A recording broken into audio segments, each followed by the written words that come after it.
सोचिए, अगर कोई इंसान दुनिया के सबसे बड़े सांप एनाकोंडा को अपने घर में पाल ले, क्या यह संभव होगा? या यह फैसला धीरे धीरे एक डरावने अंजाम की ओर बढ़ेगा? शुरुआत में सब कुछ सामान्य लगता है। सांप छोटा होता है, शांत रहता है और ज्यादा हिलता डुलता नहीं। इंसान को लगता है कि सब कुछ उसके नियंत्रण में है। लेकिन एनाकोंडा कोई साधारण सांप नहीं होता। वह एक एपेक्स प्रीडेटर है, यानी भोजन श्रृंखला के सबसे ऊपर। वह जहर से नहीं, अपने शरीर की ताकत से शिकार को मारता है। वैज्ञानिकों के अनुसार एक बड़ा एनाकोंडा अपने शरीर से इंसान के सीने पर सैकड़ों किलो का दबाव डाल सकता है।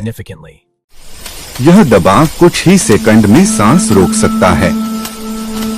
जैसे जैसे एनाकोंडा बड़ा होता जाता है, उसकी जरूरतें भी बढ़ती जाती हैं। ज्यादा खाना, ज्यादा जगह और ज्यादा अकेलापन। एक वयस्क एनाकोंडा पूरा बकरा, हिरन या मगरमच्छ तक निगल सकता है। अब सोचिए, अगर वही जानवर उसी कमरे में हो जहां इंसान रहता है, क्या वह इंसान को पहचान पाएगा? विज्ञान कहता है नहीं। सांप वफादारी या प्यार नहीं समझता। वह केवल शरीर की गर्मी, हलचल और भूख को समझता है। इंसान चाहे उसे सालों तक पाल ले, लेकिन एनाकोंडा के लिए इंसान और शिकार के बीच अंतर मिट सकता है। एक दिन सिर्फ एक गलत हरकत या एक दिन अगर सांप भूखा हो तो हालात काबू से बाहर जा सकते हैं।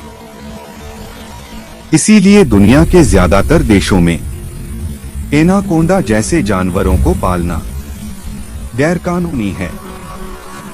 यह कानून सांप की वजह से नहीं, बल्कि इंसान की सुरक्षा के लिए है।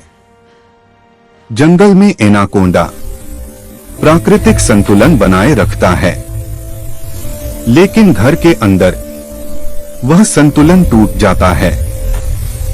कुछ लोग कहते हैं कि अगर जानवर को प्यार से पाला जाए तो वह नुकसान नहीं पहुंचाता, लेकिन विज्ञान कहता है प्राकृतिक प्रवृत्ति कभी खत्म नहीं होती। वह दबकर रहती है, सोई रहती है और सही मौके पर जाग जाती है। तो असली सवाल यह नहीं कि क्या इंसान एनाकोंडा पाल सकता है। असली सवाल यह है, क्या इंसान प्रकृति के सबसे पुराने शिकारी को अपने नियमों में कैद कर सकता है? शायद नहीं, क्योंकि कुछ रिश्ते दोस्ती के लिए नहीं होते, कुछ ताकतें करीब रखने के लिए नहीं होती और कुछ जानवर सिर्फ जंगल के लिए बने होते हैं। और अगर इंसान इन सीमाओं को तोड़ता है तो अंजाम अक्सर प्रकृति ही तय करती है। और यही था आज का व्हाट इफ। सोचिए, अगर कल यह प्रयोग आम हो गया तो क्या इंसान खुद को सुरक्षित रख पाएगा, या यही शौक उसकी सबसे बड़ी गलती बन जाएगा?